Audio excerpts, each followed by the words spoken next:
ముందుగా మన ప్రభు అయిన యేసుక్రీస్తు వారి శ్రేష్టమైన నామములో నా ప్రియ సహోదరులందరికీ నూతన సంవత్సర శుభాకాంక్షలు తెలియపరుస్తూ ఉన్నాను. అందరికీ వందనాలు. God bless you.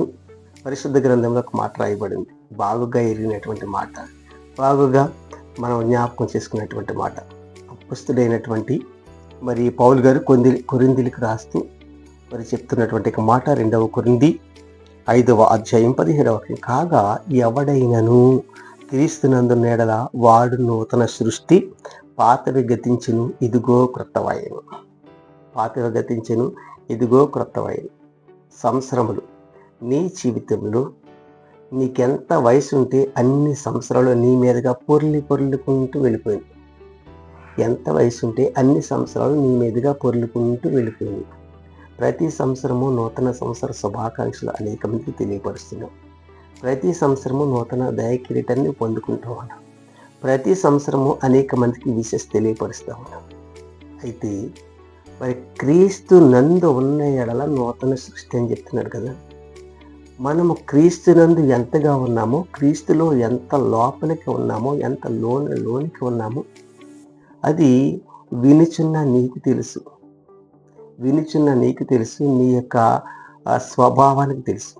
అయితే నీతో నేను చెప్తూ ఉన్నటువంటి మాట ఏమిటి అంటే, ఎవడైనను క్రీస్తునందు ఉన్న యెడల నూతన సృష్టి కదా. ఆ నూతన సృష్టి, నూతన దయ కిరీటాన్ని మనం పొందుకున్నామని ఆ గుర్తు ఏంటంటే, క్రీస్తులో నేను నూతన బలం పొందుకున్నాను, నూతన శక్తిని ఆశ్రయించుకున్నాను, నూతన క్రియ దేవుడు నాలో జరిగిస్తున్నాడు అని విశ్వాసంతో ఉండాలి మనం.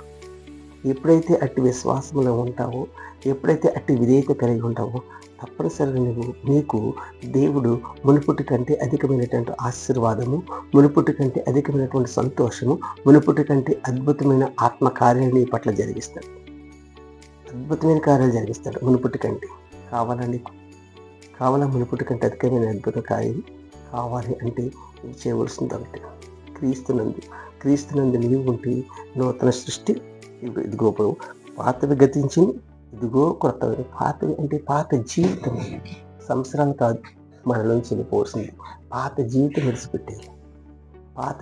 విడిచిపెట్టేయాలి, కొత్త జీవితాన్ని ప్రారంభించి. నిన్నటి దాకా నువ్వు త్రాగుచూ ఉన్నావా? మొన్నటి దాకా నువ్వు మరి సినిమాలు, శిఖరాలు, క్లబ్బులు అంటూ నువ్వు వ్యాసాలు వేస్తూ ఉన్నావా? ఇది మొదలుకొని ప్రభువు నీతో మాట్లాడుతున్నాడని గ్రహించి ప్రభు దగ్గర ఒక నిర్ణయం తీసు. ప్రభు, ఈ యొక్క కొత్త సంవత్సరంలో కొత్త జీవితాన్ని ప్రారంభించాలి.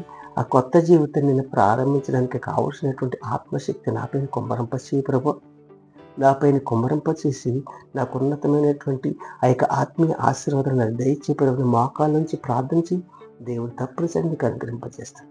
ఎందుకంటే వంగని ప్రతి మోకాలని దేవుడు వంచుతానంటూ ఉంటాడు. వంగని ప్రతి మోకాలు ఆయన వంచుతాడు. కానీ ఇంతవరకు నీ యొక్క మోకాలు వంగలేదేమో, ఇంతవరకు నీవు ఆయన దగ్గర మోకరించడానికి ఇష్టపడలేదేమో. ఇప్పుడు ఇష్టపడు. నీ యొక్క జీవితాన్ని ఒక ఉన్నతమైన స్థితిలోనికి మలచడానికి దేవుడు ఇష్టపడుతున్నాడు. నీకు ఇష్టమవుతుందా? నువ్వు ఇష్టపడుతున్నావు? ఇష్టపడితే ఇదే నీకు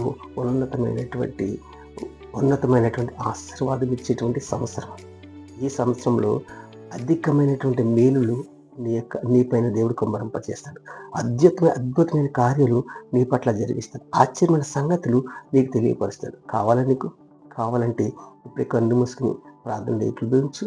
దేవుడు ఈ దీవెనలన్నీ కూడా నీపైన కుమ్మరింపజేస్తుంది. కొద్ది మాటలు దేవుడు దీవించి ఆశీర్వదించింది గాక. ఆమేన్. దేవానికి వందనాలు ప్రభు. ఈ మాటలు వినిచిన ప్రతి ఒక్క బిడ్డను దీవించండి, ఆశీర్వదించండి.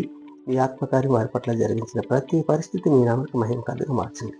ఇదిగో ప్రభు, ఈ యొక్క 2026వ సంవత్సరంలో ప్రభు నూతన జీవితాన్ని, నూతన ఆశీర్వాదాన్ని ఇక బిడ్డలందరికీ అనుగ్రహింపచేసి, కష్టాల్లో ఉన్నవారికి కష్టాల నుంచి విడిపింపచేయండి, నష్టాల్లో ఉన్నవారికి ఆ నష్టాల నుంచి భర్తీ చేయండి ప్రభు.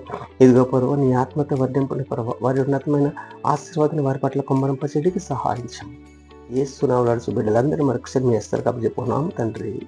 ఆమేన్. God bless you. దేవుడి మమ్మల్ని దీవించి ఆశీర్వదించిన గాక. ఆమేన్. వందనాలండి అందరికీ.